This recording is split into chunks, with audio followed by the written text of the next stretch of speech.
بسم اللہ الرحمن الرحیم اللہم صلی علی محمد وعلی آل محمد وبارک وسلم رب اشرح لی صدری ویسر لی امری واحلل عقدۃ من لسانی یفقہوا قولی واجعل لی وزیرا من اہلی آمین یا رب العالمین۔ عزیز طلباء و طالبات، محترم حضرات خواتین اور معزز اساتذہ کرام، السلام علیکم ورحمۃ اللہ وبرکاتہ۔ الحمدللہ مطالعہ قرآن حکیم کے چوتھے حصے کا مطالعہ جاری ہے اور آج کلاس نمبر ہے 29 اور آج انشاءاللہ مطالعہ کریں گے سورۃ الفرقان آیات 61 تا 77 کا۔ اور آج کی کلاس تھوڑی طویل بھی ہے کیونکہ سورہ فرقان کی تکمیل بھی ہوگی اور ساتھ ساتھ علم و عمل کی باتیں، ان کا بھی انشاءاللہ تعالی ہم مطالعہ آپ کی خدمت میں پیش کریں گے۔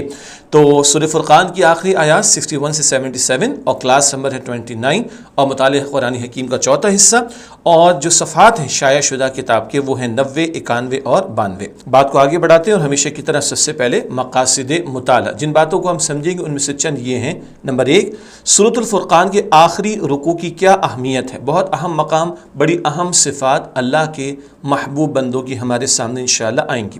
دوسرا نقطہ، برکت کا مفہوم کیا ہے، بہت اہم اصطلاح ہے مگر اس کا مفہوم بھی ہم جانیں گے انشاءاللہ۔ نمبر 3، برج کے کیا معنی ہیں، برج خلیفہ آپ نے سنا ہوگا نا، تو یہ برج کچھ اور ہے، اس کو ہم انشاءاللہ تعالی ابھی قرآن پاک کی آیت کی روشنی میں سمجھیں گے۔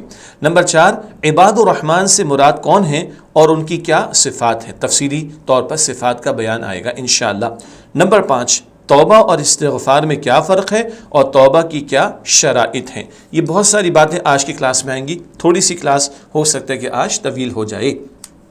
آئیے آج کی آیات کا ترجمہ کرتے ہیں۔ سورہ فرقان آیات 61 تا 64 ہمارے سامنے اسکرین پر۔ اعوذ باللہ من الشیطان الرجیم، بسم اللہ الرحمن الرحیم۔ تبارک الذی جعل فی السماء بروجا، بہت بابرکت ہے وہ اللہ جس نے آسمان میں ستارے بنائے، وجعل فیہا سراجا، اور اس میں بنایا چراغ سورج، وقمرا منیرا، اور چمکتا ہوا چاند، وَهُوَ الَّذِي جَعَلَ اللَّيْلَ وَالنَّهَارَ، اور وہی ہے جس نے رات اور دن کو بنایا، خِلْفَةً، ایک دوسرے کے پیچھے آنے والا، لِمَنْ أَرَادَ أَن يَذَّكَّرَ، اس شخص کے لیے جو نصیحت حاصل کرنا چاہے، او أَرَادَ شُكُورًا، یا شکر گزار بننا چاہے۔ وَعِبَادُ الرَّحْمَنِ، اور رحمان کے بندے وہ ہیں، الَّذِينَ يَمْشُونَ عَلَى الْأَرْضِ هَوْنًا، جو زمین پر عاجزی سے چلتے ہیں۔ ملا کر کیسے پڑھیں گے؟ وَعِبَادُ الرَّحْمَنِ الَّذِينَ يَمْشُونَ عَلَى الْأَرْضِ هَوْنًا۔ اگلے الفاظ ہیں وَإِذَا خَاطَبَهُمُ الْجَاهِلُونَ قَالُوا سَلَامًا، اور جب ان سے جاہل لوگ بات کریں تو کہتے ہیں سلام ہے۔ وَالَّذِينَ يَبِيتُونَ لِرَبِّهِمْ، اور جو راتیں گزارتے ہیں اپنے رب کے لیے، سُجَّدًا وَقِيَامًا، سجدے اور قیام کرتے ہوئے۔ اگلی آیات سورہ فرقان آیات 65 تا 68۔ والذین یقولون، اور جو دعا کرتے ہوئے کہتے ہیں، ربنا اصرف عنا عذاب جہنم، اے ہمارے رب ہم سے جہنم کا عذاب پھیر دے، ان عذابها کان غراما، بے شک اس کا عذاب تکلیف دہ ہے، انہا ساءت مستقرا ومقاما، بے شک وہ بری جگہ ہے تھوڑی دیر ٹھہرنے اور مستقل رہنے کے لحاظ سے۔ والذین اذا انفقوا، اور وہ لوگ جب خرچ کرتے ہیں، لم یسرفوا، تو نہ فضول خرچی کرتے ہیں، ولم یقتروا، اور نہ کنجوسی کرتے ہیں، وکان بین ذلک قواما، اور ان کا خرچ ان دونوں کے درمیان اعتدال پر ہوتا ہے۔ والذین لا یدعون مع اللہ الہا آخر، اور وہ جو اللہ کے ساتھ کسی دوسرے معبود کو نہیں پوجتے، ولا یقتلون النفس التي حرم اللہ الا بالحق، اور نہیں اللہ کی حرام کی ہوئی جان کو ناحق قتل کرتے ہیں، ولا یزنون، اور نہ ہی وہ زنا کرتے ہیں، ومن یفعل ذلک، اور جو شخص یہ کام کرے گا، یلقى اثاما، وہ اپنے گناہ کا بدلہ پائے گا۔ اگلی آیات سورہ فرقان آیات 69 تا 72۔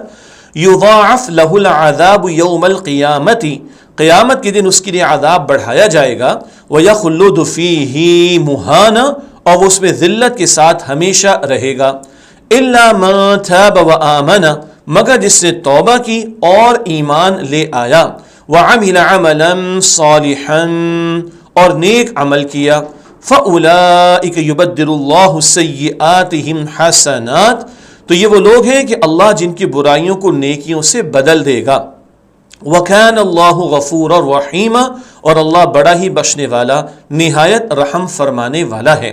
وَمَن تَابَ اور جو توبہ کرے، وَعَمِلَ صَالِحًا اور نیک عمل کرے، فَإِنَّهُ يَتُوبُ إِلَى اللَّهِ مَتَابًا تو بے شک وہ اللہ ہی کی طرف رجوع کرتا ہے. وَالَّذِينَ لَا يَشْهَدُونَ الزُّورَ اور وہ جو جھوٹی گواہی نہیں دیتے. وَإِذَا مَرُّوا بِاللَّغْوِ اور جب کسی بیکار بات پر ان کا گزر ہوتا ہے، مَرُّوا كِرَامًا تو شریفانہ انداز سے گزر جاتے ہیں. اگلی آیات سورۃ الفرقان آیات 73 تا 75. والذین اذا ذکروا اور یہ وہ لوگ ہیں کہ جب انہیں نصیحت کی جاتی ہے، بآیات ربہم ان کے رب کی آیتوں سے، لم یخروا علیہا صما وعمیانا تو ان پر بہرے اور اندھے ہو کر نہیں گر پڑتے. والذین یقولون اور جو دعا مانگتے ہیں، ربنا ھب لنا کہ اے ہمارے رب ہمیں عطا فرما، من ازواجنا و ذریاتنا ہماری بیویوں اور اولاد کی طرف سے، قرۃ اعین آنکھوں کی ٹھنڈک، وجعلنا للمتقین اماما اور ہمیں پرہیزگاروں کا امام بنا. اولئک یجزون الغرفۃ یہ وہ لوگ ہیں جنہیں جنت میں بالا خانے عطا کیے جائیں گے، بما صبروا ان کے صبر کے بدلے میں، ویلقون فیہا تحیۃ وسلاما اور ان کا وہاں دعا اور سلام سے استقبال کیا جائے گا. آخری آیات سورہ فرقان کی آیات 76 اور 77. خالدین فیہا اس میں ہمیشہ ہمیشہ رہیں گے، حسنت مستقرا و مقاما وہ کیسا اچھا ٹھکانہ اور مقام ہے. قل اے نبی صلی اللہ علیہ وآلہ وسلم آپ فرما دیجئے، ما یعبأ بکم ربی لولا دعاؤکم میرے رب کو تمہاری پرواہ بھی نہیں اگر تم اس کی عبادت نہ کرو. فقد کذبتم یقیناً تم تو حق کو جھٹلا چکے. فسوف یکون لزاما تو ان قریب اس کا عذاب چمٹ جانے والا ہوگا. یہ الحمدللہ سورہ فرقان کی آیات کا ترجمہ اور آخری آیات ہیں جن کا آج ہم مطالعہ کر رہے ہیں. اب آگے چلتے ہیں اور ان آیات کی تشریح شروع کرتے ہیں. سورہ فرقان کی آیت نمبر 61. تبارک الذی جعل فی السماء بروجا وجعل فیہا سراجا وقمرا منیرا بہت بابرکت ہے وہ اللہ جس نے آسمان میں ستارے بنائے اور اس میں بنایا چراغ سورج اور چمکتا ہوا چاند. یہ آیت نمبر 61 ہے، اس کا ترجمہ ہوا. تشریح کرتے ہیں. سورہ فرقان کے آخری رکوع کی اہمیت، یہ بہت اہم نقطہ ہے، توجہ مزید آپ کی درکار ہے. اکثر و بیشتر قرآن حکیم کی طویل صورتوں کے آخر میں نہایت اہم احکامات دیے جاتے ہیں. چنانچہ سورۃ الفرقان کے آخری رکوع میں قرآن حکیم کے انسان مطلوب کا ذکر کیا گیا ہے، یعنی اللہ سبحانہ و تعالیٰ کے پسندیدہ بندوں کی صفات بیان فرمائی گئی ہیں. ہمیں چاہیے کہ اپنی زندگیوں میں ان صفات پر عمل کرنے کی بھرپور کوشش کریں. اللہ تعالیٰ مجھے آپ کو ہم سب کو توفیق عطا فرمائے. بہت اہم صفات اللہ تعالیٰ کے محبوب بندوں کی آ رہی ہیں انشاءاللہ. آیت میں مذکور اللہ تعالیٰ کی شان. آیت میں بیان ہوا ہے کہ اللہ سبحانہ تعالیٰ کی ذات بہت بابرکت ہے. اللہ تعالیٰ کی ذات برکت والی ہے. اب سوال پیدا ہوتا ہے برکت کا کیا مفہوم ہے؟ آئیے جانتے ہیں. البرکہ سے مراد ہے کسی شے کی خیر کو ظاہر کرنا، یعنی غیر محسوس طریقے سے اللہ سبحانہ تعالیٰ کی تائید کا شامل ہونا اور اس شے میں اضافہ ہونا. برکت کا لفظ قرآن حکیم میں اللہ سبحانہ تعالیٰ بارش کے پانی، زیتون کے درخت اور کتاب کے لیے آیا ہے. جس طرح آسمان سے برسنے والا پانی مردہ زمین کو آباد کر دیتا ہے اور زمین کا سبزہ اور رویدگی گویا خیر کا باعث بنتی ہے یا اس میں اضافے کا باعث یہ پانی بنتا ہے، اسی طرح اللہ سبحانہ و تعالیٰ کل کائنات کے خیر کے ظاہر ہونے کا ذریعہ ہے. اور اسی طرح کتاب یعنی قرآن حکیم وہ انسانوں میں رکھے گئے خیر کے اظہار کا ذریعہ بننے والی ہے. کیا مطلب؟ بارش برستی ہے، زمین کے اندر فصل اگنے کی صلاحیت بیدار ہوتی ہے، فصل اگتی ہے. قرآن کریم کا نزول ہو، دل میں ایمان پیدا ہوگا، نیک اعمال کی فصل اگنا شروع ہو جائے گی. یہ خیر کون عطا کرتا ہے؟ اللہ. یہ غیر محسوس طریقے پر بڑھوتری اضافہ کیسے ہوتا ہے؟ اللہ کے حکم سے. اس کو برکت کہا جاتا ہے. اللہ ہم سب کے جسم میں، مال میں، گھروں میں، اوقات میں، اعمال میں برکت عطا فرمائے. برج کا لفظ آیا، برج کے معنی ہے نمایاں کرنا۔ پہلے زمانے میں شہر کے کنارے اونچی اونچی فصیلیں بنائی جاتی تھیں اور ان میں مینار بنائے جاتے تھے تاکہ دور سے قافلے والوں کو شہر نظر آ جائے۔ دور سے قافلے گزرتے، شہر کی بڑی فصیل کو دیکھتے اور ان فصیلوں کو دیکھ کر لوگوں کو اندازہ ہو جاتا، میناروں کو دیکھ کر کہ یہ شہر ہے۔ تو بلند اور نمایاں قسم کی شے کو برج کہا جاتا ہے۔ آج کل دنیا میں جو بڑی بڑی بلڈنگیں بنتی ہیں تو ان کو عرب لوگ جو ہیں وہ برج کہتے ہیں۔ برج کے نام سے بڑے بڑے پلازا، بڑی بڑی بلڈنگیں دبئی میں اور دیگر علاقوں کے اندر معروف ہیں۔ البتہ یہاں کس مفہوم میں برج آیا اس کو بھی جانتے ہیں۔ عملی پہلو، چراغ کی طرح سورج میں جلنے کا عمل ہو رہا ہے جس سے سورج میں روشنی پیدا ہوتی ہے، جبکہ چاند کی اپنی کوئی روشنی نہیں، اور جب سورج کی روشنی چاند پر پڑتی ہے تو وہ چمکتا ہوا دکھائی دیتا ہے، جس کے لیے یہاں منیر کا لفظ آیا ہے۔ تو برج کا لفظ ستاروں کے لیے آیا، وہ نمایاں دکھائی دیتے ہیں۔ برج کا لفظ ستاروں کے لیے آیا جو نمایاں نظر آتے ہیں ہمیں آسمان پر رات کی تاریکی میں، اور منیر کا لفظ آیا چاند کے لیے کہ جس کی روشنی اپنی نہیں بلکہ چاند کی روشنی سورج ہی کی روشنی کا عکس ہے، تو منیر کا لفظ یہاں پر استعمال ہوا چاند کے لیے۔ اگلی آیت سورہ فرقان کی آیت نمبر 62، وَهُوَ الَّذِي جَعَلَ اللَّيْلَ وَالنَّهَارَ خِلْفَةً لِمَنْ أَرَادَ أَن يَذَّكَّرَ أَوْ أَرَادَ شُكُورًا، اور وہی ہے جس سے رات اور دن کو بنایا ایک دوسرے کے پیچھے آنے والا، اس شخص کے لیے جو نصیحت حاصل کرنا چاہے یا شکر گزار بننا چاہے۔ یہ اللہ کی نعمتوں اور نشانیوں کا ذکر کیوں ہو رہا ہے، اس کا بیان اس آیت کریمہ میں آیا ہے۔ آیت میں توحید باری تعالیٰ کی دلیل، اس آیت میں دن اور رات کے نظام کو توحید باری تعالیٰ کی دلیل کے طور پر پیش فرمایا گیا ہے۔ یہ دن رات کا نظام خود تو نہیں چل رہا، اللہ چلا رہا ہے، بڑی خوبصورتی کے ساتھ چلا رہا ہے۔ یہ بھی اللہ تعالیٰ کی توحید کی بہت بڑی دلیل، اور یہ بات کئی مرتبہ ہم پہلے بھی سمجھ چکے ہیں الحمدللہ۔ رات اور دن کے ایک دوسرے کے پیچھے آنے سے مراد، ویسے تو بات ایک اعتبار سے واضح، لیکن ایک اور نقطہ بھی اس میں سمجھتے ہیں انشاءاللہ۔ رات کے بعد دن اور دن کے بعد رات، یہ ایک نظام ہے جو سال ہر سال سے چل رہا ہے اور قیامت تک جاری رہے گا۔ آج کی پوری سائنس اور ٹیکنالوجی کے باوجود اگر ہم چاہیں کہ دن ایک لمحہ بھر بھی بڑا ہو جائے تو ایسا کرنا انسانوں کے بس میں نہیں، اور اسی طرح ہم چاہیں کہ رات ایک لمحے کے لیے طویل ہو جائے تو انسان ایسا کرنے سے بھی بے بس ہے نا۔ اس قدر ٹیکنالوجی کے باوجود ہم یہ نہیں کر سکتے کہ رات طویل ہو جائے دن طویل ہو جائے، نہیں، جو اللہ نے معین کر دیا وہ نظام چل رہا ہے۔ یہ سارا نظام اللہ سبحانہ و تعالیٰ کے حکم سے چل رہا ہے۔ اگر ہمیشہ دن رہتا یا ہمیشہ رات رہتی تو زندگی اور اس کی مصروفیات کا سلسلہ باقی نہ رہ سکتا، یہ نظام اللہ نے معین فرما دیا۔ عملی پہلو، دن اور رات کے نظام میں جہاں دوسری بہت سی حکمتیں ہیں، وہاں ایک حکمت یہ بھی ہے کہ اس سے اللہ سبحانہ وتعالیٰ کی عبادتوں کے اوقات کا تعین ہوتا ہے۔ اگر کوئی شخص دن کی کوئی عبادت بھول جاتا ہے تو اسے رات میں ادا کر لیتا ہے، اور رات کی عبادت دن میں ادا کر لیتا ہے۔ ویسے تو نہیں ہونا چاہیے، نماز کو ذہن میں رکھیں، صبح کسی کی آنکھ لگ گئی اور وہ فجر کے لیے نہ اٹھ سکا تو دن نکل آئے تو قضا تو کرنی ہوگی نا۔ ایک مثال میں نے آپ کو دی ہے۔ یہ سارے فائدے اسے حاصل ہوتے ہیں جو اللہ سبحانہ وتعالیٰ کی عبادت کرنا چاہتا ہے اور اس کی نعمتوں کا شکر بجا لانا چاہتا ہے۔ یعنی ان نشانیوں پر غور و فکر کرے گا ایک بندہ تو اللہ کو پہچانے گا، اللہ کی یاد تازہ ہوگی اور اللہ کا وہ شکر بھی بجا لانے کی کوشش کرے گا۔ ان نشانیوں پر غور و فکر کا یہ فائدہ بھی بتایا گیا۔ اگلی آیت سورہ فرقان آیت نمبر 63، وَعِبَادُ الرَّحْمَنِ الَّذِينَ يَمْشُونَ عَلَى الْأَرْضِ هَوْنًا وَإِذَا خَاطَبَهُمُ الْجَاهِلُونَ قَالُوا سَلَامًا، اور رحمان کے بندے وہ ہیں جو زمین پر عاجزی سے چلتے ہیں اور جب ان سے جاہل لوگ بات کریں تو کہتے ہیں سلام ہے۔ یہ ہے آیت نمبر 63، اور یہاں سے عباد الرحمن، رحمان کے بندوں کی صفات کا بیان آ رہا ہے۔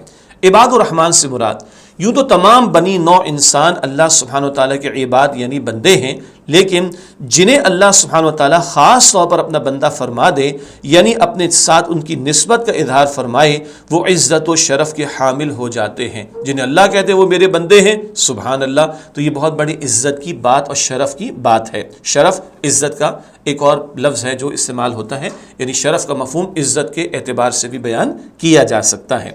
عباد الرحمن کی پہلی صفت، 10 صفات ہم سمجھیں گے۔ میں نے کہا تھا نا درس تھوڑا طویل ہے لیکن بہت پیارا مقام ہے اور بہت اہم مقام ہے۔ 10 صفات آئیں گی ابھی۔ پہلی صفت، وہ زمین پر نرم چال یعنی عاجزی اور تواضع سے چلتے ہیں، اکڑتے نہیں ہیں، نرمی سے چلتے ہیں۔ تواضع، نرمی سے چلنا، اکڑنا نہیں، تواضع اس کو کہا جاتا ہے۔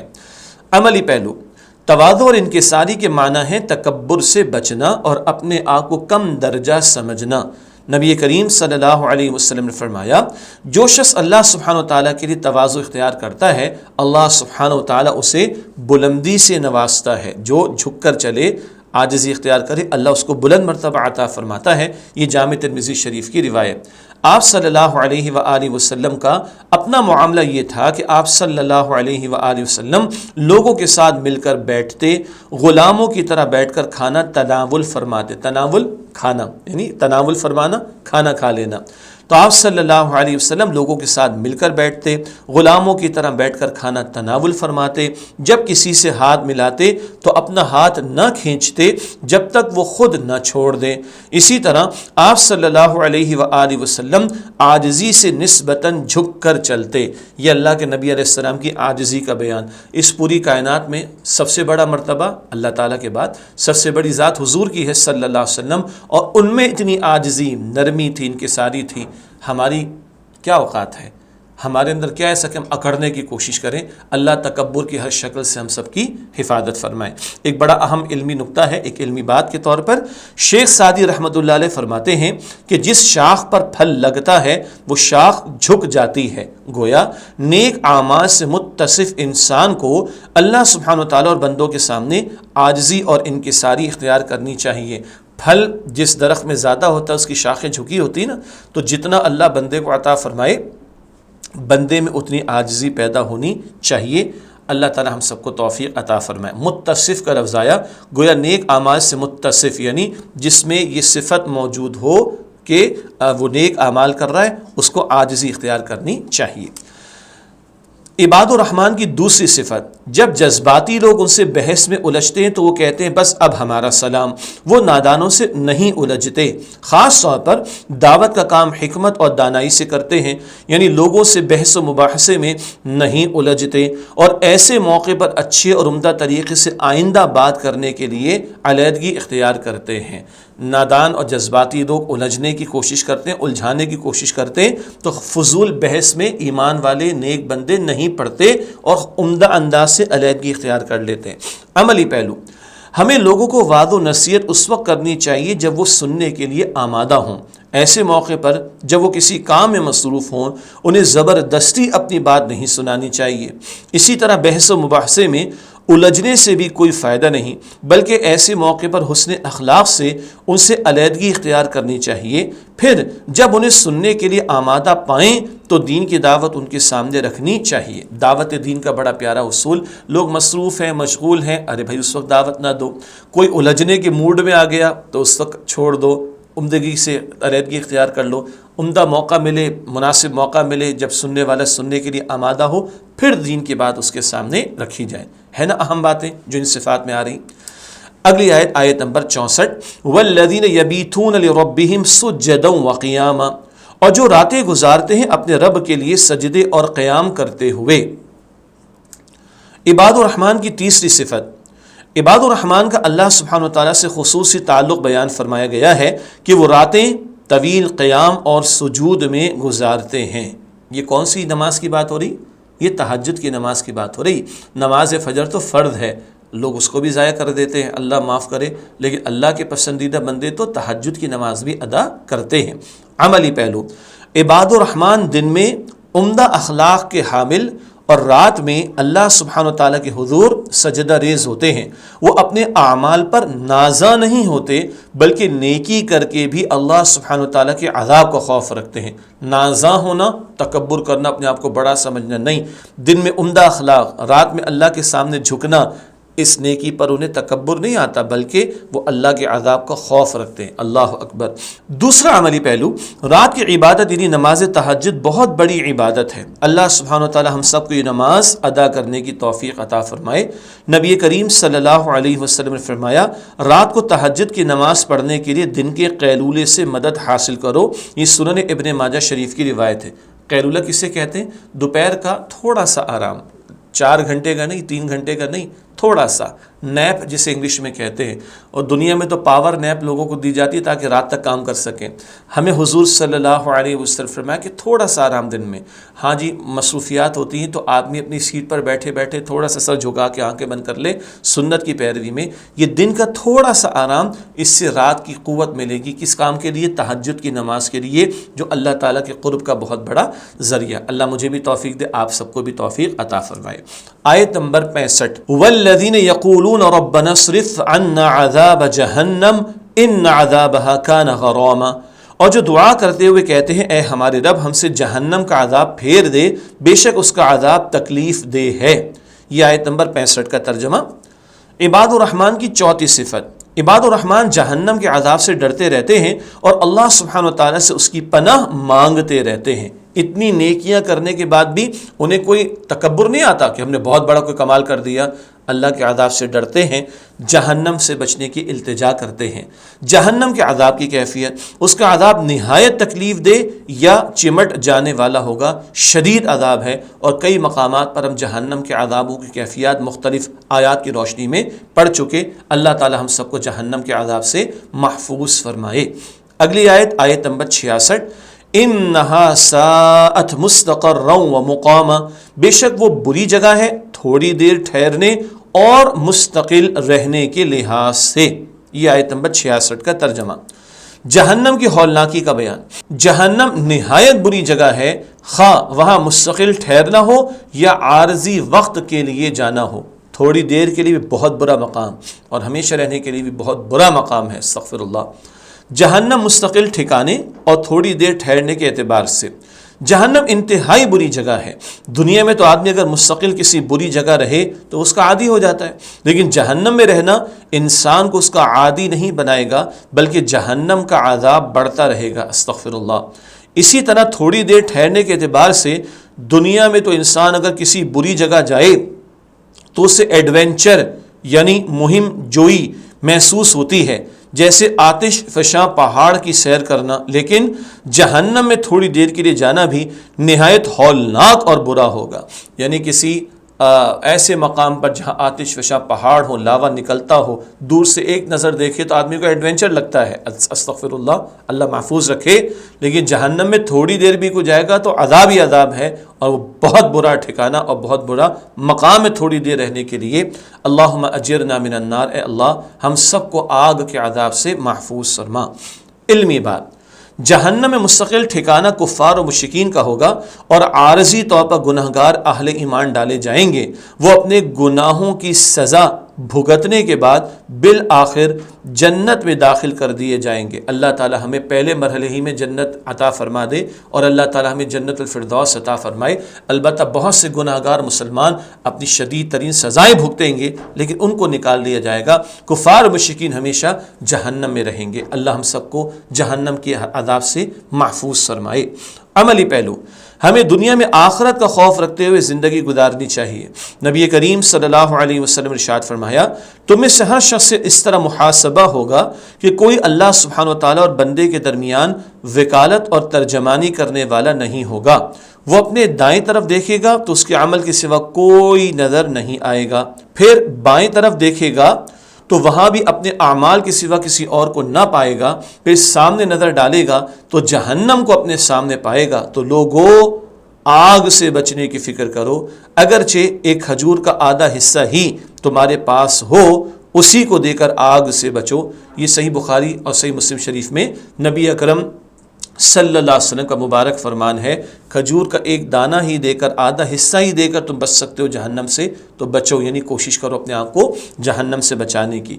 ایک اور جگہ نبی کریم صلی اللہ علیہ وسلم نے فرمایا، قسم ہے اس ذات پاک کی جس کے قبضے میں میری جان ہے، اگر تمہیں وہ سب معلوم ہو جائے جو مجھے معلوم ہے تو تمہارا ہنسنا بہت کم ہو جائے اور رونا بہت زیادہ بڑھ جائے. یہ صحیح بخاری شریف کی روایت ہے. اللہ اکبر. کل کا خوف ہو، جہنم کا خوف ہو، تم کم ہنسو گے اور بہت زیادہ رو گے. اللہ مجھے اور آپ کو آخرت کی فکر عطا فرمائے اور جہنم کے عذاب سے اللہ تعالی ہم سب کی حفاظت فرمائے. اگلی آیت، آیت نمبر 67 ہے، 67 سورہ فرقان. والذین اذا انفقوا لم یسرفوا ولم یقتروا وکان بین ذلک قواما، اور وہ لوگ جب خرچ کرتے ہیں تو نہ فضول خرچی کرتے ہیں اور نہ کنجوسی کرتے ہیں، اور ان کا خرچ ان دونوں کے درمیان اعتدال پر ہوتا ہے۔ یہ آیت نمبر 67 کا ترجمہ ہے۔ عباد الرحمن کی 5ویں صفت، زندگی میں میانہ روی اختیار کرنا۔ پہلے بھی بہت ساری صفات آ گئیں، نرمی سے چلنا، رات اللہ تعالیٰ کے حضور گزارنا کہاں، قیام کرتے ہوئے، اور پھر اللہ سبحانہ و تعالیٰ کے حضور التجا کرنا، جہنم کے عذاب کا خوف رکھنا۔ اب اگلی صفت آ رہی ہے عباد الرحمن کی 5ویں صفت، زندگی میں میانہ روی اختیار کرنا۔ میانہ روی کیا ہے؟ درمیانہ راستہ۔ میانہ روی سے مراد نہ اسراف کرنا اور نہ بخل کرنا، بلکہ درمیان کا طریقہ اختیار کرنا میانہ روی کہلاتا ہے۔ اسراف کیا ہے؟ خواہ بلا ضرورت فضول خرچیاں ہو رہی، اور بخل کیا ہے؟ کنجوسی، کہ جائز نعمتوں پر بھی آدمی خرچ نہ کرے۔ یہ دو انتہائی ہیں، ان کے درمیان کا طریقہ اختیار کرنا یہ میانہ روی ہے۔ اسراف سے مراد ضرورت پر ضرورت سے زیادہ خرچ کرنا اسراف کہلاتا ہے۔ ضرورت پر ضرورت سے زیادہ، کھانا پینا ایک ضرورت ہے مگر ضرورت سے زیادہ خرچ کریں، کپڑے پہننا ایک ضرورت ہے مگر ضرورت سے زیادہ خرچ کریں، یہ اسراف کہلاتا ہے۔ اسی طرح گناہ کے کاموں پر کچھ بھی خرچ کرنا اسراف ہے، ناجائز کاموں پر خرچ کرنا بالکل اسراف ہے، اس سے بھی بچنا ہے۔ بخل سے مراد ضرورت پر ضرورت سے کم خرچ کرنا بخل کہلاتا ہے۔ ارے بھائی کھانے کی ضرورت ہے تو اللہ نے نعمت دی استعمال کرو، پہننے کی ضرورت اللہ نے نعمت دی استعمال کرو، بندہ یہ بھی نہ کرے، ضرورت پر ضرورت سے کم خرچ کرے تو یہ کیا ہے؟ بخل یعنی کنجوسی ہے۔ علمی بات، آپ صلی اللہ علیہ وسلم نے فرمایا وہ شخص کبھی محتاج نہیں ہوتا جو میانہ روی اختیار کرتا ہے، وہ شخص کبھی محتاج نہیں ہوتا جو میانہ روی اختیار کرتا ہے۔ مسند احمد۔ آج جو مہنگائی کا طوفان ہے اس میں یقیناً بہت سارے اور بھی فیکٹرز ہیں، مگر ہم لوگوں نے آسائشوں کو جو ضروریات بنا لیا اور لگژریس اس لائف اسٹائل کو اپنی نیڈ بنا لیا ہے، یہ ہماری مشکلات ہم نے خود بھی تو پیدا کی ہے نا۔ ہم برانڈز کے معاملے میں بہت کانشیس ہو گئے، شادی بیاہ کے فضول خرچوں میں بہت زیادہ ہم حساس ہو گئے، یہ فضولیات میں جو پیسہ برباد کیا جا رہا ہے، اور پھر ہم رونا روتے کہ مہنگائی بہت بڑھ گئی۔ مہنگائی بھی بڑھ گئی ہے مگر ہمارے فضول خرچے بھی تو بہت بڑھ گئے، ان کو اگر ہم کنٹرول کریں تو انشاءاللہ محتاجی نہیں ہوگی۔ جیسے کہ حضور نے فرمایا صلی اللہ علیہ وسلم وہ شخص کبھی محتاج نہیں ہوتا جو میانہ روی اختیار کرتا ہے۔ یہ مسند احمد کی روایت۔ اگلی آیت ہے سورہ فرقان، آیت نمبر 68 والذین لا يدعون مع اللہ الہا آخر ولا يقتلون النفس التي حرم اللہ الا بالحق ولا يزنون ومن يفعل ذلك يلقى اثاما۔ اور وہ جو اللہ کے ساتھ کسی دوسرے معبود کو نہیں پوجتے اور نہ ہی اللہ کی حرام کی ہوئی جان کو ناحق قتل کرتے ہیں اور نہ ہی وہ زنا کرتے ہیں، اور جو شخص یہ کام کرے گا وہ اپنے گناہ کا بدلہ پائے گا۔ یہ آیت نمبر 68 ہے۔ کچھ صفات کا بیان آ گیا، درمیان میں کچھ گناہوں کا ذکر ہے جن سے بچنا ضروری ہے۔ اہم نقطہ، کچھ صفات کا ذکر آیا، درمیان میں کچھ گناہوں کا ذکر ہے جن سے بچنا ضروری، پھر توبہ کا ذکر آئے گا، اور پھر مزید کچھ اور صفات کا ذکر بھی آخری آیات میں آئے گا انشاءاللہ۔ اس آیت کی تشریح کرتے ہیں۔ عباد الرحمن کی 6ٹھی صفت، وہ بڑے گناہوں سے بچتے اور ان سے اجتناب کرتے ہیں۔ بڑے گناہوں سے بچتے اور ان سے اجتناب کرتے ہیں، یہ بھی صفت ہے۔ جہاں نیکی کے کام کرنے ہیں وہاں گناہوں کے کاموں سے بچنا بھی ضروری ہے۔ آیت میں مذکور کبیرہ گناہوں کا ذکر، اس آیت میں 3 بڑے گناہوں کا ذکر کیا گیا ہے۔ نمبر 1 اللہ سبحانہ تعالیٰ کے ساتھ شرک کرنا، نمبر 2 کسی کو ناحق قتل کرنا، نمبر 3 زنا کرنا۔ یہ 3 بڑے گناہوں کا ذکر ہے، شرک، قتل اور زنا۔ جو کوئی یہ بڑے گناہ کرے گا وہ ان کی سزا پا کر رہے گا، سوائے یہ کہ انسان توبہ کر لے۔ توبہ سچی توبہ ہو تو اللہ معاف فرما دیتا ہے۔ البتہ دنیا کی اگر کوئی سزا ہے، مثلا زنا کی سزا، قتل کی سزا، وہ سزا تو اس کو دی جائے گی شریعت کی تعلیم کے مطابق۔ علمی بات، حضرت عبداللہ بن مسعود رضی اللہ تعالیٰ عنہ بیان فرماتے ہیں کہ نبی کریم صلی اللہ علیہ وسلم سے پوچھا گیا کہ اللہ سبحانہ وتعالیٰ کے نزدیک سب سے بڑا گناہ کون سا ہے؟ آپ صلی اللہ علیہ وآلہ وسلم فرمائے یہ کہ تم کسی کو اللہ سبحانہ وتعالیٰ کے برابر ٹھہراؤ، حالانکہ اللہ سبحانہ وتعالیٰ نے تمہیں پیدا فرمایا، خالق اللہ ہے تو اور کسی کو اللہ کی عبادت میں کیوں شریک کیا جائے؟ پھر پوچھا گیا اس کے بعد، فرمایا اولاد کو قتل کرنا اس خوف سے کہ وہ تمہارے ساتھ کھائے گی۔ اللہ اکبر! آج لوگ کہتے ہیں زیادہ بچے ہوں گے تو کھائیں گے کہاں سے؟ ارے تم خالق ہو کہ اللہ تعالیٰ خالق ہے؟ اللہ تعالیٰ خالق ہے تو رازق بھی وہ ہے، تو اولاد کو اس لیے قتل کر دیا جائے یا پیدا ہونے سے ہی روک دیا جائے معاملے کو کہ جناب وہ اولاد کھائے گی کہاں سے؟ تو یہ بھی بہت بڑا گناہ۔ پوچھا گیا اس کے بعد، فرمایا ہمسائے کی بیوی سے زنا کرنا تو قتل، اور نہ اس سے قبل شرک کے بعد قتل کا معاملہ، زنا کرنا، جیسے قرآنی آیت میں یہ بات آئی، احادیث میں بھی ان گناہوں سے روکا گیا۔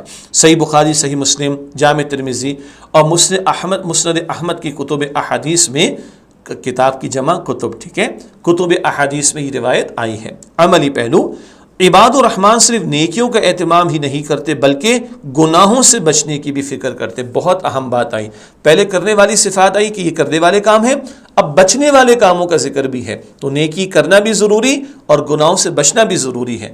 ہمارے لوگ نیکی کے کاموں میں تو بہت آگے بڑھتے لیکن گناہوں سے نہیں بچتے۔ ارے بھائی، گناہوں سے بچنا بھی بہت بڑی نیکی ہے۔ آیت نمبر 69 یضاعف له العذاب یوم القیامت ویخلد فیہ مہانا، قیامت کے دن اس کے لیے عذاب بڑھایا جائے گا اور وہ اس میں ذلت کے ساتھ ہمیشہ رہے گا۔ قیامت کے دن کفر و شرک اور قتل و زنا جیسے بڑے بڑے گناہ کرنے والے کافروں کا انجام، قیامت کے دن ان کے عذاب کو بڑھا دیا جائے گا، یعنی دوہرا اور شدید ہوگا، اور وہ اسی حالت عذاب میں ہمیشہ ذلیل و رسوا رہیں گے۔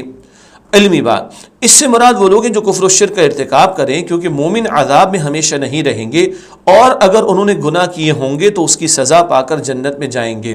تو کفار ہمیشہ جہنم میں رہیں گے، لیکن ایمان والے جو گناہ گار ہوں، مسلمان جو گناہ گار وہ سزا بھگتیں گے، بالآخر جنت پہنچیں گے۔ لیکن اس کا یہ مطلب نہیں ہے چلو گناہ کر لو جی، جہنم کی آگ بھگت کے ہم جنت میں چلے جائیں گے، جیسے بہت سے مسلمان کہتے ہوئے نظر آتے ہیں۔ استغفر اللہ، ماچس کی تیلی ایک لمحے ہم اپنی انگلی پر برداشت نہیں کر سکتے، جہنم کی ہولناک آگ کو برداشت کر سکیں گے؟ استغفر اللہ، اللہ ہم سب کو محفوظ رکھے۔ اگلی آیت، آیت نمبر 70، إِلَّا مَن تَابَ وَآمَنَ وَعَمِلَ عَمَلًا صَالِحًا فَأُولَٰئِكَ يُبَدِّلُ اللَّهُ سَيِّئَاتِهِمْ حَسَنَاتٍ وَكَانَ اللَّهُ غَفُورًا رَحِيمًا، مگر جس سے توبہ کی اور ایمان لے آیا اور نیک عمل کیا تو یہ وہ لوگ ہیں کہ اللہ جن کی برائیوں کو نیکیوں سے بدل دے گا، اور اللہ بڑا ہی بخشنے والا، نہایت رحم فرمانے والا ہے۔ یہ آیت بڑی اہم ہے اور اس میں توبہ کا تذکرہ ہے۔ آئیے توبہ کے حوالے سے کلام کرتے ہیں۔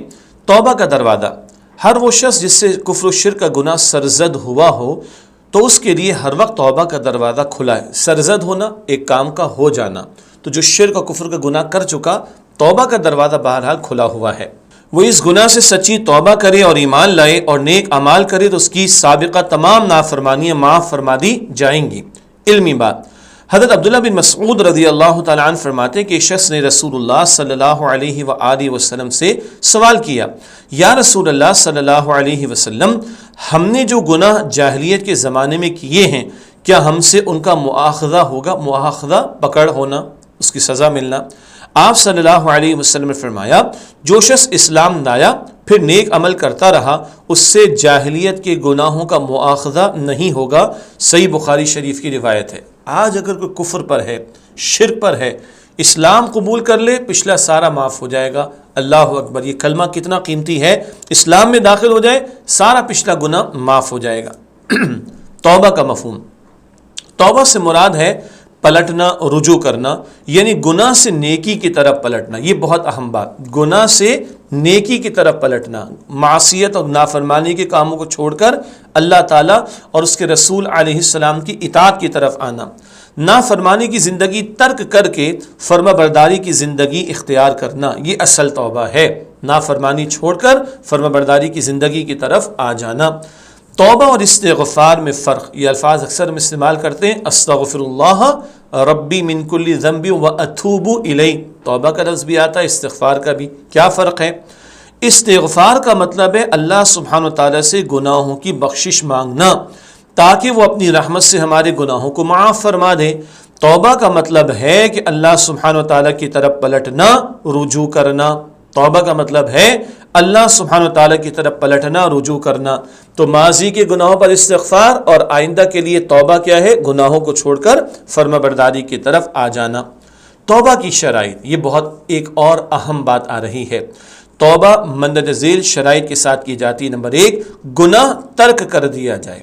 گناہ کو چھوڑنا پڑے گا۔ نمبر 2، گناہ پر ندامت ہو، افسوس ہونا چاہیے، آنسو بھی بہا لیں۔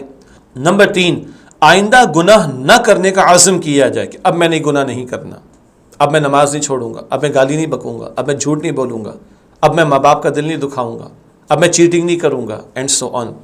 نمبر 4، جس کسی کا حق مارا ہے اگر اس کی تلافی ممکن ہو تو اس کا حق لوٹایا جائے اور اس سے معافی مانگی جائے۔ تلافی، ازالہ کرنا، کمپنسیٹ کرنا۔ حقوق اللہ میں اس کی مثال نماز، روزے کی قضا کرنا، اور حقوق العباد میں اپنے ذمے کسی واجب الادا قرضے کی ادائیگی وغیرہ۔ یعنی اگر کسی کی حق تلفی ہے تو حق ادا کرنا ہوگا، اللہ کا حق ہے نماز ادا کی جائے اس کے لیے، اللہ کا حق ہے روزہ رکھا جائے، اگر نماز چھوڑ دی تھی تو قضا ہوگی، روزہ چھوڑ دیا تو قضا ہوگی اس کی۔ بندوں کے حق میں سے اگر کسی کا مال ہڑپ کیا تھا لوٹانا پڑے گا، قرض تھا تو لوٹانا پڑے گا، کسی کے ساتھ زیادتی کی تو معافی مانگنی پڑے گی، یہ ضروری ہے۔ اس کے بعد اگلا ایک اور اہم نقطہ، جو کوئی توبہ کرے اور نیک اعمال کرے تو اللہ سبحانہ وتعالیٰ اس کے گناہوں کو نیکیوں سے بدل دیتا ہے۔ بہت اہم بات ہے، اللہ سچی توبہ کرنے والے کے گناہوں کو فقط معاف نہیں کر دیتا، نیکیوں میں بدل دیتا ہے، سبحان اللہ۔ علمی بات، آپ صلی اللہ علیہ وآلہ وسلم نے فرمایا گناہوں سے توبہ کرنے والا ایسا ہے جیسے اس نے گناہ کیا ہی نہ ہو۔ سنن ابن ماجہ۔ پکی توبہ لے کر آئے بندہ، سچی توبہ لے کر آئے، اللہ بالکل صاف کر دے گا، معاف کر دے گا۔ حدیث شریف میں آتا ہے کہ آپ صلی اللہ علیہ وسلم خود بھی دن میں 70 سے زیادہ مرتبہ اللہ سبحانہ وتعالیٰ سے استغفار فرماتے تھے۔ صحیح بخاری صحیح مسلم شریف کی روایت ہے۔ حالانکہ آپ صلی اللہ علیہ وآلہ وسلم معصوم عن الخطا تھے، حضور تو خطاؤں سے پاک تھے، تو حضور کا استغفار اس سے درجات کی بلندی اور امت کے لیے تعلیم ہے۔ حضور خطاؤں سے پاک تھے صلی اللہ علیہ وسلم، اور استغفار کا اہتمام کرتے تھے۔ ہم تو گناہ گار ہیں، کس قدر گناہوں میں ڈوبے ہوئے، ہمیں کتنا استغفار کا اہتمام کرنا چاہیے، اندازہ کیا جا سکتا ہے۔ آیت نمبر 71، وَمَن تَابَ وَعَمِلَ صَالِحًا فَإِنَّهُ يَتُوبُ إِلَى اللَّهِ مَتَابًا، اور جو توبہ کرے اور نیک عمل کرے تو بے شک وہ اللہ ہی کی طرف رجوع کرتا ہے۔ توبہ کرنے والے کے لیے خوشخبری، جو کوئی توبہ کرے اور پھر اپنا عمل درست کر لے تو گویا یہ علامت ہے کہ وہ اللہ سبحانہ وتعالیٰ کی طرف پلٹ آیا اور اللہ سبحانہ وتعالیٰ اس کی توبہ قبول فرمائے گا۔ عمل درست کر لے، نمازی نہیں تھا نماز ادا کرنا شروع کر دے، زبان تیز تھی زبان کو ٹھیک کر لے، زبان پر برے الفاظ تھے درست الفاظ لے آئے، اینڈ سو آن۔ عملی پہلو، یہ توبہ ان لوگوں کے ذکر کی گئی ہے جو پہلے سے مومن ہی تھے مگر غفلت سے قتل و زنا میں مبتلا ہو گئے، تو ان کے بارے میں یہ آیت نازل ہوئی کہ ایسے لوگ اگر توبہ کر لینے کے بعد صرف زبانی توبہ پر اکتفا نہ کریں بلکہ آئندہ کے لیے اپنے عمل کو بھی صالح اور درست بنا لیں تو ان کا توبہ کرنا صحیح اور درست سمجھا جائے گا۔ یہ ہے ان لوگوں کے لیے جو صاحب ایمان ہیں۔ پچھلی آیت کریمہ میں ذکر تھا وہاں ایمان کا ذکر بھی تھا، اب جو بات آ رہی ہے وہ ان لوگوں کے اعتبار سے جو پہلے سے ایمان والے مگر خطائیں کر بیٹھے، وہ توبہ کر لیں تو اللہ تعالیٰ معاملہ ان کا صاف فرما دے گا۔ آیت نمبر 72، اب مزید صفات آ رہی ہیں ایمان والوں کی، رحمان کے محبوب بندوں کی۔ والذین لا یشہدون الزور واذا مروا باللغو مروا کراما، اور وہ جو جھوٹی گواہی نہیں دیتے اور جب کسی بیکار بات پر ان کا گزر ہوتا ہے تو شریفانہ انداز سے گزر جاتے ہیں۔ عباد الرحمن کی 7ویں صفت، وہ جھوٹ کی گواہی نہیں دیتے یا جھوٹ پر موجودگی گوارا نہیں کرتے۔ علمی بات، جھوٹی گواہی کا گناہ کبیرہ اور بڑا وبال ہونا قرآن و سنت سے ثابت ہے۔ حضرت انس رضی اللہ تعالی عنہ سے روایت ہے کہ رسول اللہ صلی اللہ علیہ وسلم نے جھوٹی گواہی کو اکبر الکبائر، گناہ کبیرہ میں سب سے بڑا فرمایا ہے۔ یہ صحیح بخاری صحیح مسلم شریف کی روایت۔ آج کل تو عدالتوں میں آفسوں میں جھوٹی گواہی، اس کو بچا لیا اس کو بچا لیا، اس کے حق میں غلط بات کہہ دی، غلط۔ یہ جھوٹی گواہی بہت بڑا گناہ ہے اور رحمان کے بندے جھوٹی گواہی دینے سے بچتے ہیں۔ عملی پہلو، جھوٹی گواہی کئی قسم کی ہے۔ عدالت میں جھوٹ بولنا، جھوٹا سرٹیفکیٹ دینا، جھوٹی بات کی تصدیق کرنا، کسی جھوٹی بات سے اپنے آپ کو نسبت دینا، یہ سب جھوٹ میں شامل ہیں۔ کوئی اپنے آپ کو بڑا پاک باز بیان کرے حالانکہ اس کے اندر بڑی کوتاہی اور کمی کا معاملہ موجود ہے۔ اللہ سبحانہ و تعالی ہمیں جھوٹ کی تمام شکلوں سے بچنے کی توفیق عطا فرمائے، آمین۔ عباد الرحمن کی 8ویں صفت، اگر ان کا گزر اتفاق سے کسی کھیل تماشے، لغو، بے معنی بیکار کام پر سے ہو تو وہ اس سے اپنا دامن بچا کر نہایت وقار کے ساتھ بے نیازی سے گزر جاتے ہیں۔ کھیل تماشے گناہ کے کام ان پر تماشائی بن کر کھڑے نہیں ہوتے، شرکت کرنا تو دور کی بات، بڑی عزت اور شرافت کے ساتھ وہاں سے گزر جاتے، گناہ کے کام میں بیکار کاموں میں شرکت نہیں کرتے۔ اگلی آیت سورہ فرقان کی آیت نمبر 73، والذین اذا ذکروا بآیات ربہم لم یخروا علیہا صما وعمیانا، اور یہ وہ لوگ ہیں کہ جب انہیں نصیحت کی جاتی ہے ان کے رب کی آیتوں کے ساتھ تو ان پر بہرے اور اندھے ہو کر نہیں گر پڑتے۔ عباد الرحمن کی نویں صفت، جب اللہ سبحانہ وتعالیٰ کی آیات کے ذریعے انہیں نصیحت کی جاتی تو اسے غور سے سنتے ہیں، جیسے ماشاءاللہ آپ لوگ بھی توجہ سے یہ پوری کلاسز اٹینڈ کر رہے ہیں، کوئز بھی اٹینڈ کرتے ہیں ماشاءاللہ، اللہ تعالیٰ قبول فرمائے۔ اور جہاں جہاں یہ کلاسز سے استفادہ ہو رہا ہے، خواہ وہ اسکولز کے اندر ہو، دیگر اداروں میں ہوں، گھروں میں ہوں، جہاں کہیں بھی، اللہ تعالیٰ قبول فرمائے۔ رحمان کے بندوں کی صفت کیا ہے؟ جب اللہ سبحانہ وتعالیٰ کی آیات کے ذریعے انہیں نصیحت کی جاتی ہے تو اسے غور سے سنتے ہیں اور اس پر عمل کرتے ہیں، یعنی وہ ان کا گہرا اثر قبول کرتے ہیں۔ جو ہدایات ان آیات میں آئی ہیں وہ ان کی پیروی کرتے ہیں، جس چیز کو فرض قرار دیا گیا ہو اسے بجا لاتے ہیں، عمل کرتے ہیں، جس چیز کی مذمت کی گئی ہو اس سے رک جاتے ہیں، اور جس عذاب سے ڈرایا گیا ہو اس کے تصور سے کانپ اٹھتے ہیں۔ یہ ہے تاثیر لینا آیات قرآنی کی۔ اللہ ہم سب کو اس کی توفیق عطا فرمائے، مزید غور و فکر کے ساتھ، توجہ کے ساتھ سننے، سمجھنے اور عمل کرنے کی توفیق عطا فرمائے۔ بہرے اور اندھے ہو کر گرنے سے مراد یہ ایک محاورہ ہے، اس سے مراد ہے کہ آیات کو سنا جائے اور ان پر غور و فکر نہ کیا جائے۔ جو ایسا کرتے ہیں وہ غلط کرتے ہیں، سننے میں اگر غور و فکر نہیں کرتے، اللہ ہمیں محفوظ رکھے۔ یہاں اشارہ آپ صلی اللہ علیہ وسلم کے ان مخالفین کی طرف ہے جو تعصب اور مخالفت میں اندھے اور بہرے ہو کر آپ صلی اللہ علیہ وسلم کی دعوت کا انکار کر رہے تھے، ان کی طرف اشارہ کیا گیا۔ ایمان والے ایسا نہیں کرتے، وہ بہت توجہ سے سنتے، غور و فکر کرتے ہیں اور عمل بھی کرتے ہیں۔ آیت نمبر 74، والذین یقولون ربنا هب لنا من ازواجنا وذریاتنا قرۃ اعین وجعلنا للمتقین اماما، اور جو دعا مانگتے کہ اے ہمارے رب ہمیں عطا فرما ہماری بیویوں اور اولاد کی طرف سے آنکھوں کی ٹھنڈک اور ہمیں پرہیزگاروں کا امام بنا۔ یہ آیت نمبر 74 کا ترجمہ ہے۔ عباد الرحمن کی 10ویں صفت، عباد الرحمن اللہ سبحانہ وتعالیٰ سے دعائیں کرتے رہتے ہیں، اپنی ذات کی طرح اپنے گھر والوں کی بھی فکر کرتے ہیں، یعنی انہیں بھی اپنی دعاؤں میں شامل کرتے ہیں۔ اپنی ذات کی فکر نہیں، گھر والوں کی بھی فکر کرتے ہیں۔ بیوی اور اولاد کی طرح سے آنکھیں ٹھنڈی ہونے سے مراد، یہ بڑا اچھا ایک جملہ ہے، اس کو سمجھ لیتے ہیں۔ گھر والوں کو اللہ سبحانہ وتعالیٰ کی اطاعت میں مشغول دیکھنا یہ بندہ مومن کے لیے سکون اور راحت کا باعث ہوتا ہے، جبکہ گھر والوں کو اللہ سبحانہ وتعالیٰ کی نافرمانی میں دیکھنا ایک بندہ مومن کے لیے اسی طرح تکلیف دہ ہوتا ہے جس طرح آنکھوں کا آ جانا، یعنی آشوب چشم، کنجنکٹیوائٹس کا ہونا۔ بہرحال یہ انگلش کی اصطلاح ہے، آشوب چشم کا آ جانا، آنکھیں دکھتی ہیں۔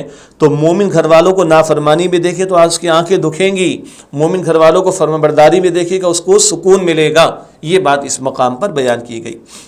متقین کا امام بنانے سے مراد بہت اہم بات ایک اور ہے، ہر شخص اپنے اہل خانہ اور گھر والوں کا قدرتی امام اور پیشوا ہوتا ہے، یعنی گھر کا سربراہ ہوتا ہے، اور اس کے بیوی بچے اس کے تابع اور پیروکار ہوتے ہیں۔ چنانچہ گھر کے سربراہ کی دعا اور خواہش ہونی چاہیے کہ اللہ سبحانہ وتعالیٰ اس کے اہل و عیال کو بھی متقی بنا دے۔ اس امامت کا ایک اور پہلو بھی ہے، اور وہ یہ کہ میدان حشر میں ہر انسان کے اہل و عیال اور اس کی نسل کے لوگ اس کے پیچھے پیچھے چل رہے ہوں گے۔ عباد الرحمن کی دعا اس لحاظ سے بھی اہم ہے کہ اے اللہ میدان حشر میں ہم جن لوگوں کے سربراہ یا رہنما بنیں ان کو بھی نیک و پرہیزگار بنا دے، تاکہ وہ لوگ بھی ہمارے ساتھ جنت میں داخل ہو کر ہماری خوشی اور اطمینان کا باعث بنے۔ ادھر ان کی فرمانبرداری کی کیفیت ہو تو دنیا میں آنکھوں کی ٹھنڈک، اور آج یہ متقی بنیں گے تو کل یہ ہمارے ساتھ جنت میں ہوں گے، وہاں بھی اطمینان کا باعث بنیں گے۔ گھر کے سربراہ کو، باپ ہے، شوہر ہے، مرد ہونے کے ناطے اس کو گھر کا سربراہ بنایا گیا، یہ فکر کرنی ہے جو اس مقام پر بیان کی گئی۔ آیت نمبر 75، اولئک یجزون الغرفۃ بما صبروا ویلقون فیہا تحیۃ وسلاما، یہ وہ لوگ ہیں جنہیں جنت میں بالا خانے عطا کیے جائیں گے ان کے صبر کے بدلے میں، اور ان کا وہاں دعا اور سلام سے استقبال کیا جائے گا۔ یہ ہے 10 صفات کے بعد اب ان کا نتیجہ عباد الرحمن کا کہ وہ جنت میں استقبال کیے جائیں گے۔ عباد الرحمن کا بہترین انجام، انہیں صبر کے بدلے جنت میں بالا خانے دیے جائیں گے، یعنی بلند مرتبہ اور اعلیٰ مقام دیا جائے گا۔ ان کا وہاں دعاؤں اور سلام کے ساتھ شاندار استقبال کیا جائے گا، اور فرشتے ہر مقام پر انہیں دعا دیں گے اور سلام پیش کریں گے، ویلکم کیے جائیں گے صبر کی وجہ سے۔ مومن کی ساری زندگی صبر ہی صبر میں گزرتی ہے۔ اطاعت مشقتیں آئیں صبر کرنا، گناہوں سے بچنا مشقت اٹھانی صبر کرنا۔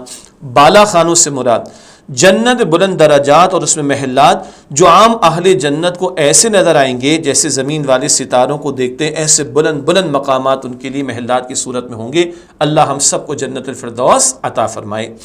آیت نمبر 76، خالدین فیہا حسنت مستقرا و مقاما، اس میں ہمیشہ ہمیشہ رہیں گے، وہ کیسا اچھا ٹھکانہ اور مقام ہے۔ سبحان اللہ، جنت کی کیفیت آ رہی ہے بیان میں۔